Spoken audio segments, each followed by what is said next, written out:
Okay, so in part one, I talked to you about why you might want to deploy something like phantom equity. Part two is mostly for the founders. It's how do you go about deploying this?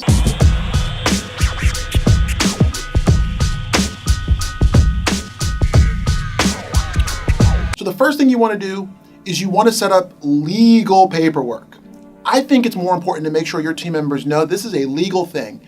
This isn't just a we hope Will takes care of us. This is a legal contract. So you're going to want to have documents that explain how things work and how they work for the team. The next group that's really important to bring on is a finance team. Now, you might have individual finance people in your company now. I find that having someone, in our case, like Summit CPA, who's done this stuff before, I'm going to show you some of the kind of stuff they helped us to build. They're the kind of people who you want to day-to-day be answering your team members' questions about shares and legal questions and whatnot. You also want a company like that to be updating documents on an annual basis so people know how many shares they earned, what those shares are worth. You don't really want those questions coming to you because it's a distraction from you actually making that number bigger, right? So I think it's really important for you to break this down for your team members in ways that they can understand. The first few times I did this, I fucked it up every time. I really didn't understand how to have this conversation, and I was ill prepared to make it easy for them. So I think the less your team has ever had somebody talk to them about the value of equity and upside, the more you gotta break it down in simple ways. So here's the steps that I did. The first thing that I do is I talk to them about buyers. There are two types of buyers in the market. There are strategic buyers and there are financial buyers. You can Google them, come up with your own definitions. I don't have much for you there, other than to say, when I talk about a financial buyer, it's more like they'll buy any company that can make them a margin that they see as valuable for their money. A strategic buyer kind of believes that by having your business and their business together, that you can do something together that neither one of you could currently do on your own, or that would be really costly or risky to do on your own. Then I start talking to my team members about how do companies like ours get valued in the marketplace. I remind our team members that at least as an agency, most of our valuation is based off of profit, net income, EBITDA. Those numbers should all be about the same, depending on your company structure. But that's how you're valued. So therefore, it doesn't matter how much our top line grows. It matters how much of that top line flows down in the form of profit for the majority of our valuation. And that's where I use this analogy. There's a Buick, a BMW, and a Bentley. So then I describe and give some sights and sounds to what a Buick is going to feel like. A Buick company valuation is going to be slow top line growth and low margin. If our growth starts to get in the single digits, we're a Buick valuation, which is still amazing. 4, maybe 5x if you're lucky. That's been my experience. Then there's the BMW valuation, which is where I kind of think Sear is. The BMW valuation is one where you have a strong brand in the marketplace, but your margins are usually out of the single digits, and your revenue is probably growing at a double-digit pace as well, in like the lower double digits. Now at Sear, at this point, we are a company that's pushing close to $25 million a year. So therefore, we're not growing at 50%, 80% anymore. So your mileage will vary on this, and you just have to work with your CPA firm on what kind of fits you. And then there's the Bentley, which I don't know if most agencies ever get to, because in agency business, it's hard to get into that Bentley valuation. And usually that is technology that the marketplace sees as valuable. So just because you built something doesn't mean it's valuable. People are paying for it, and it's a strong business that scales easily and quickly.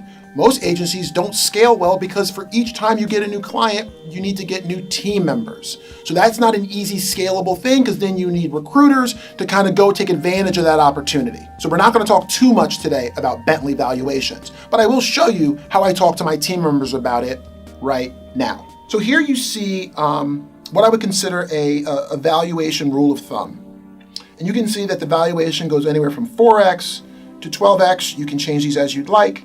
But I always say my 4 to 5 X's are my Buick valuations, maybe even into the 6s depending. So now what I have is I have my valuation, and then I'm putting in how many shares someone would get per year over the course of a certain amount of years.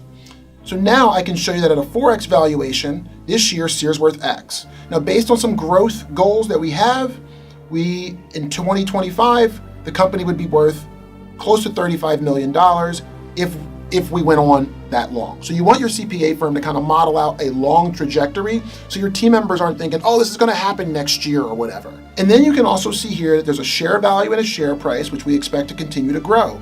Remind your team members that the business has to keep growing over this time. If we're not growing, then that share value could actually go down, just like shares in anything else. And then down here, they can kind of get a feel for what these shares might be worth at a Buick valuation. Now, let's show them the BMW valuation. So you can show your team members that if we have the same level of growth and we get to 2025, the company is worth a lot more than if we get a Buick valuation. And then you get to show them what their shares and their share value would look like. And then you get to say, hey, if you come up with this ridiculously great idea someday, and that idea helps us to scale like crazy, and we get a Bentley valuation for some reason, or somebody on the team comes up with an idea that gets us into that Bentley valuation range, well, now you can show them what their value looks like there as well. Warning! Be very careful about how you talk about phantom equity to your team members. It's important to remind them that this is extra. This is not replacing parts of their salary.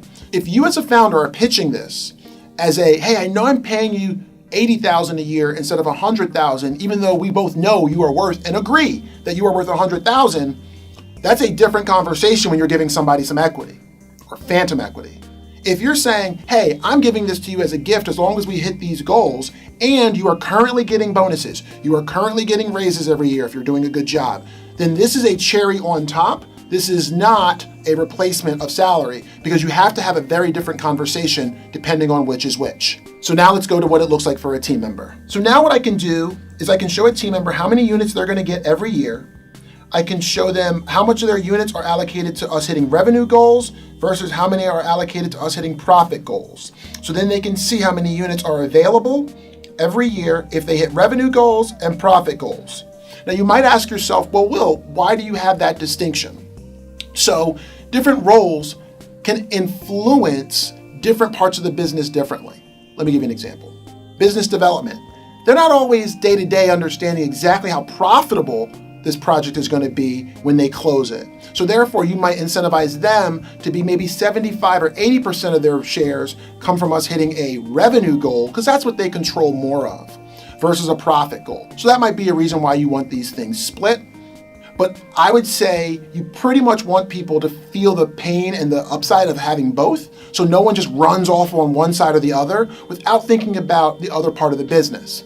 And also remember, you're an agency, so you're valued on your profitability. So you don't want a whole lot of people out there selling a bunch to get that if they're not making sure that those sales are dropping to the bottom line. The other thing that I like to do with my team, as you can see here, is talk about, hey, we have to hit these targets in order for you to get your shares. So if we hit 100% of the target, you get all your shares. If we hit 95% of the target, you get a piece. And if you get 90%, you get another piece. And less than 90, you get none. Why would you get none? Because we didn't hit our goals. And this is where you also have to come up with your own way of talking about goal setting. If you're the kind of founder or CEO who creates ridiculously hard to achieve goals, then this isn't going to be very motivating for your team after a year or two, because they're going to realize there's no chance in hell that they're ever going to actually earn these shares to take advantage of the upside. So what I would do, and what we do at Sear at least, is I can show people how Sear's been over goals so long because I've never created ridiculously hard to attain goals for the company. So you're almost going to have to ask people to trust you on that. So I wish this video existed when I was looking for ways to share with my team the upside of the business. So I hope that this video helps you all to begin to do this yourselves in your companies. Feel free to ask any questions in the comments. I'll do my best to help you figure this out in your organization as well. Thank you so much.